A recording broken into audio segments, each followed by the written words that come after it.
Hello and welcome. I'm Adi Kao, Editor-in-Chief of the AMA Journal of Ethics. Thank you for joining us for this video edition of Ethics Talk. I'm here this morning with Dr. Helen Chapple, Professor of Nursing and Ethics at Creighton University in Omaha, Nebraska. Helen, good morning. Good morning, Adi. Good to see you. Thank you for being a guest on Ethics Talk today. Glad to be here. So Helen, as you know, most of us don't like to think about or talk about death and dying. This social reality is reflected in estimates that upwards of 2/3 of US adults do not have advance directives. People with chronic medical conditions are only slightly more likely than healthy individuals by completing advance directives. So in the best of times, it can be difficult to get Americans to talk about their end-of-life care preferences. Given this current pandemic, what do you see as the challenges and maybe even some of the opportunities to get more of us to talk about matters of life and death in advance? You know, Adi, you're right. It is difficult to get people to go there. I'm surprised to hear death on our media all the time, a word that we just rarely used to hear. And I don't know how that might be changing us in some ways because we're reminded of our mortality. So in that sense, indeed, there is an opportunity. It's harder to put it away because we're hearing about it all the time. And it's harder to say it's only going to be somebody else. And I think that a lot of people are having this experience of knowing someone with the virus, or there's just no escaping it. So indeed, there is an opportunity in that sense. And it could be that people who already have chronic conditions are thinking about what it might be like for them if they are caught in this situation and they are in the ICU with no family around them. Perhaps they have and will talk a little bit more about what they would like to have done in those situations. So I don't know if you want me to talk a little bit about advance directives at this point, because advanced care planning involves documents or can involve documents. Yeah, I think, Helen, it would help our audience to be on the same page, so to speak, if you can just give a short primer about what advance directives are. Advance directives are several different kinds of documents. They can be. We think about the living will perhaps most personally because that's the part of the advance directives in which we specify what our preferences might be. But another part of the advance directive, which may be even more important, is the designation of a decision maker, a medical proxy. There are many words for this, surrogate decision maker, the person who will be designated to make those decisions if you are unable to speak for yourself and you are terminally ill. So those two pieces are part of the advance directive. Some people also believe that designation about organs, if you happen to be in a situation that where you are brain dead, your directive in advance about what you want done with organs in that case is also an advance directive. Yeah, thank you for that. If I can just follow up, you mentioned that there could be, in an unintended way, an opportunity for people to begin talking about death and dying and what their preferences are. Do you see any particular challenges that this pandemic presents in helping people express their medical care preferences? Well, certainly there is the problem that people can't be together. So they would have to be even more perhaps deliberate about doing it. They would need to do it over some device if they cannot be with the family that they would most be expecting to have these conversations with. We've talked about in the past the idea of having advanced care planning conversations over Thanksgiving dinner, for instance, just because that's when the family tends to be together and there aren't big celebrations besides football going on otherwise. So, but in these situations when we are so isolated, we may be considering our own mortality. We may be thinking about who we would want to make decisions for us, but it's going to be tough to figure out how we would envision those final days, because those final days are meant to be situations where we're hoping to make some meaning, and we're hoping to have any suffering very minimized. So we have a lot of expectations if we are thinking in that direction. Yeah, no, I think your point about the fact that we're physically distancing right now makes it very difficult to sort of gather around the Thanksgiving table, so to speak, as you were just saying a moment ago, to talk about these very challenging issues. That being said, I've had some people tell me that there are individuals who are making video selfies describing what their preferences are in the event that they can't speak for themselves, and sharing these selfies with their family and loved ones. And so I guess there are some efforts in trying to bridge that level of physical distancing under these very unusual situations that we're in today. Right. And so, of course, there are those possibilities that people be quite innovative about how to get this done. Again, there might be a digital divide here in terms of people being aware of it. And in fact, there is a divide in terms of advanced care planning. The people who tend to be doing it oftentimes may be people with chronic illnesses, but they're also people who already have plenty of medical care often, not always, right. Of course. So that they're willing to say, oh, yes, well, down the road, perhaps I don't need all of that medical care. And the people who are not well insured and not sure of what will happen to them tomorrow are going to be maybe less willing to engage in that practice. And they may also be less able to take advantage of some of those digital opportunities. Yeah. So as you were saying a moment ago, this pandemic may prompt more conversations about patients' preferences for medical care, but there are still going to be individuals who present and are admitted to the hospital without an advance directive. How should clinicians approach this situation? Well,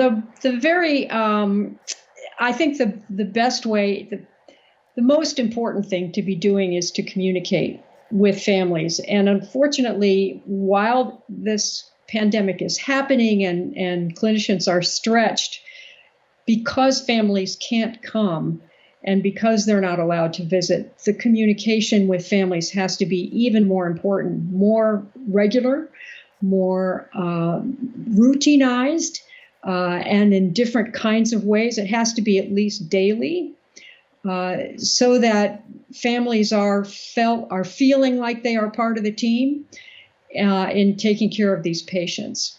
So it's very, very challenging, I think. And certainly digital communication or video communication is also going to be very important here if it can be done.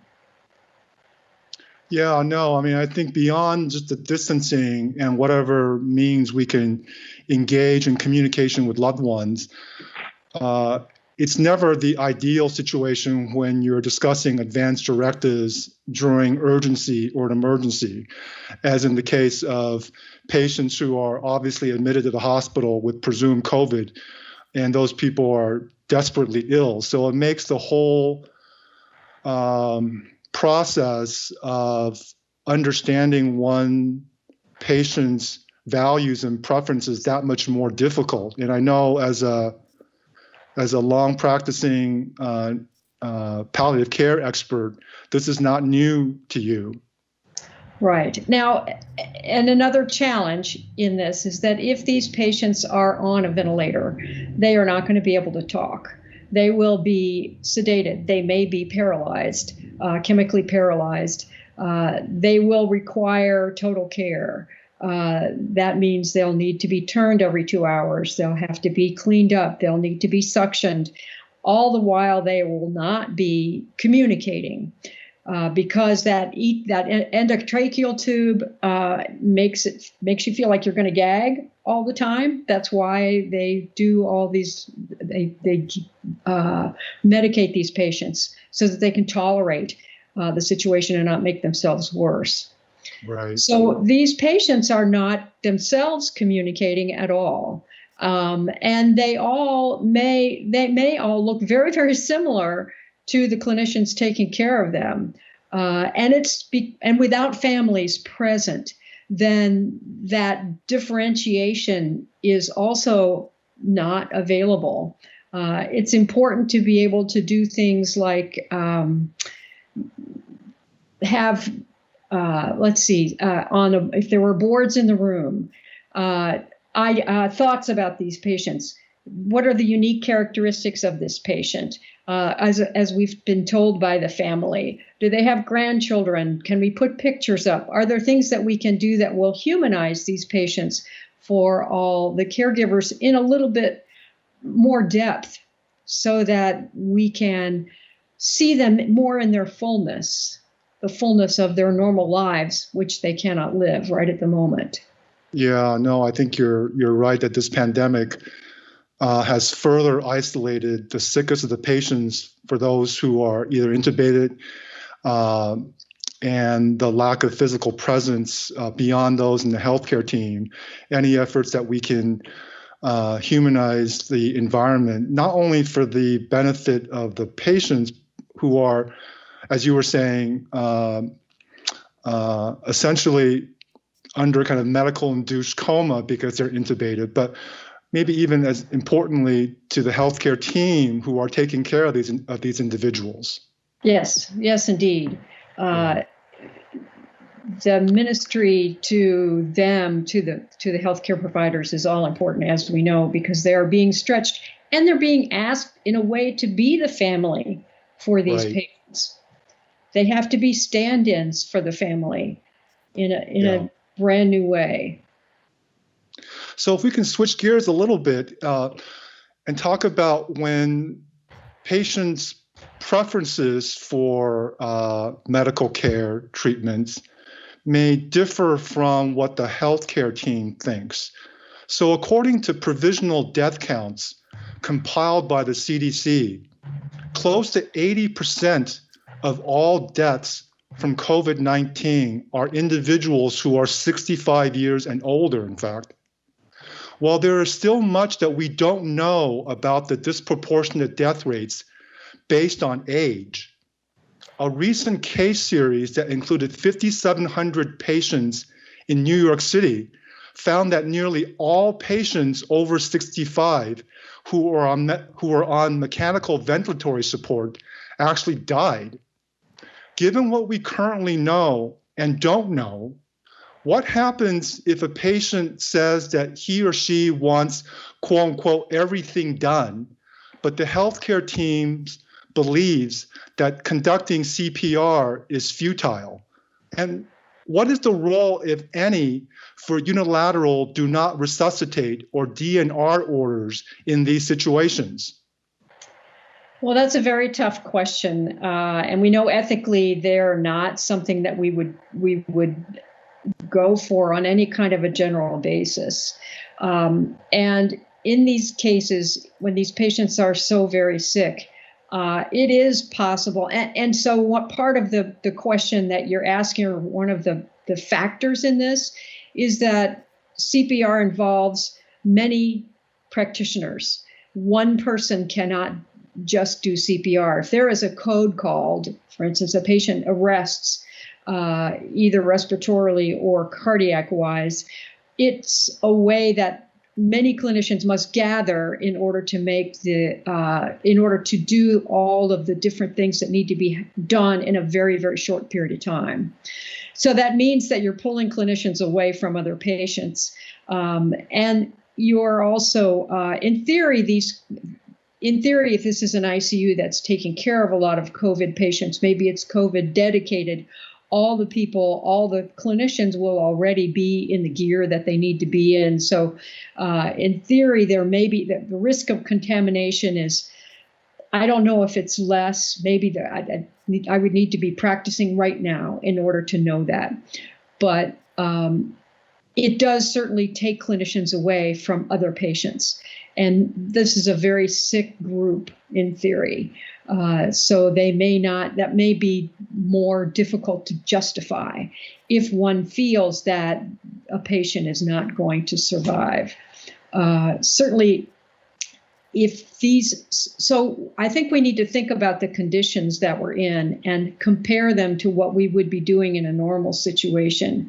In a normal situation, if someone goes into cardiac arrest and it's not anticipated, then we as clinicians would do everything we could do to rescue them from that situation. If these situations are in a COVID-heavy ICU unit, where staff is very stretched, perhaps there is a way to say this is a triage situation. This is a different situation than normal. Some maybe group of people would need to make that decision and say, because of X, Y, and Z circumstances that are prevailing at this moment, the expectations for rescuing every person who goes into cardiac arrest have to be suspended. And then there would need to be decisions made about when those conditions change. Right. And I think that it is not the people at the bedside who should be making those decisions. Right. I think that it's ethically too difficult when you are invested in the care of the patient in front of you. It's hard to overcome that immediate expectation to rescue. Yeah, no, I think you raised several good points. I think that even in this very unprecedented situation that we're in, having a universal DNR policy still really is not ethically defensible. And as you were just alluding to, that we need to take a more case-by-case determination, and you're suggesting that include the non-treating clinician because it provides maybe some degree of objectivity in terms of determining whether or not engaging in CPR and engaging in interventions which can put, in this case with a respiratory pandemic, the co-team under some risk are issues that are being confronted by many of those in the front line. So I think that your points are well made, and I think these are very challenging times. But the ethics should remain the same. Our expectation is that we rescue people from imminent death. That's the way we have designed our healthcare system, and that's what we're trained to do. If those expectations are to be changed in some way, it's not up to the bedside clinician. It needs to have a broad group of people looking at it and making a decision about that. And it's made for in some non-personal way to apply to more than one per patient, maybe for a period of time. But it's our default is not necessarily a wrong one to rescue everyone or to expect to do that.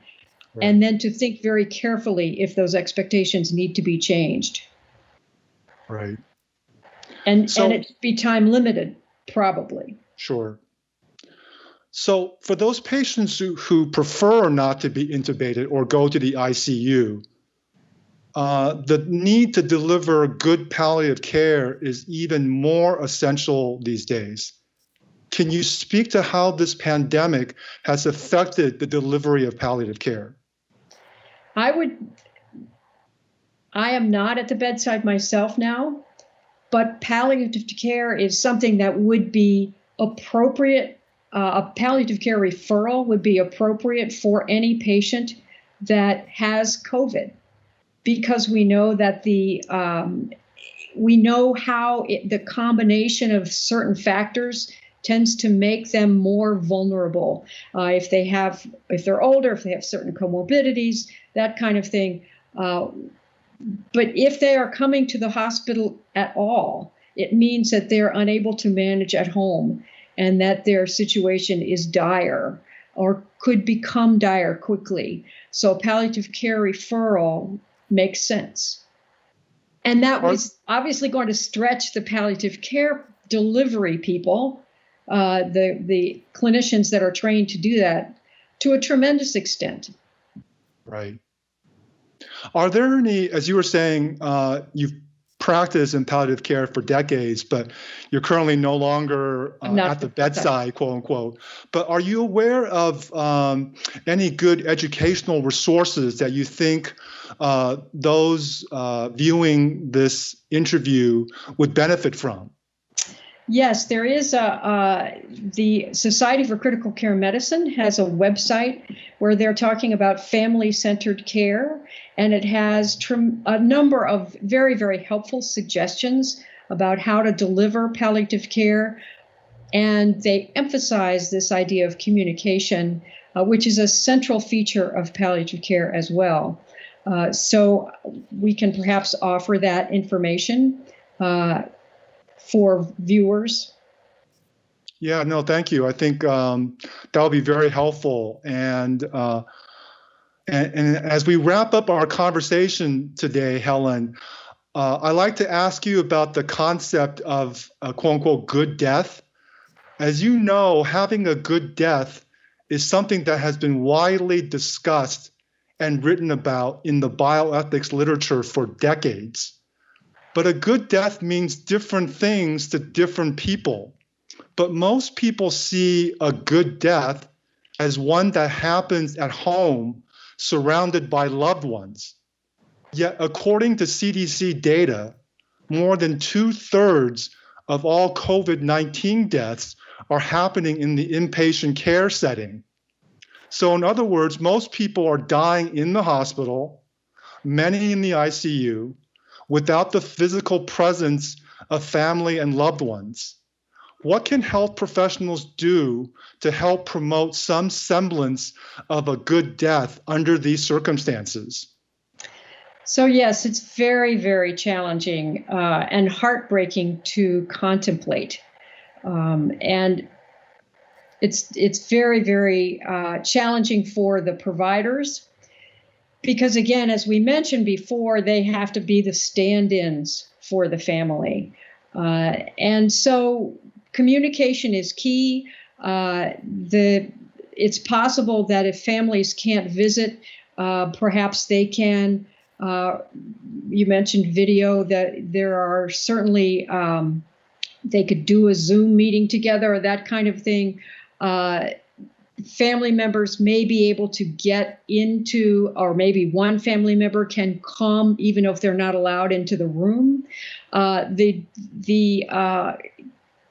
people who are at the bedside can be given messages for the person who is dying.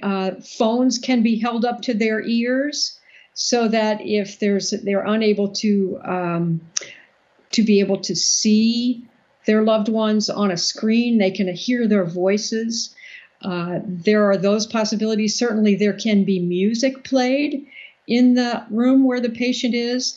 If there is a chaplain, I'm sure chaplains also are overworked at this point. But the communication has to be there in terms of what the possibilities are, and the clinicians are responsible for orchestrating the death situation in the clinical setting, especially if at any time, but especially if the family can't be there. And perhaps they can assure the family that they are in the room when the patient is is passing on. That can be very, very comforting to the family. If they cannot be there, that they know the person, their loved one, did not die alone. Right. No, I think you touched on the role of members of the chaplaincy in hospitals, and they may take on additional responsibilities and ways of ministering that are completely new given the circumstances. Chaplains are often the ones who are called upon when a patient is near death, but the volume must be enormous for them as well as it is for other clinicians. Yeah, and I think that let's hope that we, for us who are healthy, continue to physical distance so that we reduce the likelihood of placing individuals and families in those situations, because it is extremely challenging for all parties concerned, those who are sick clearly, but as well as those who are working on the front lines, all the members of the healthcare team, from the doctors, nurses, to the chaplaincy, as you were mentioning, and all the members. Are absolutely not mentioned enough. Yeah, absolutely. So I think we need to give them as much support as we can during these challenging times. Absolutely. Absolutely. So Helen, thank you for sharing your expertise with our audience. But, as a child, I grew up watching a lot of science fiction television shows. So I can't pass up this opportunity to thank Nurse Chapple on being a guest on Ethics Talk today. It's been my pleasure, Audie. Well, thanks again, Helen. For more COVID ethics resources, please visit the AMA Journal of Ethics at journalofethics.org. And to our viewing audience out there, live long and prosper. We'll see you next time on Ethics Talk.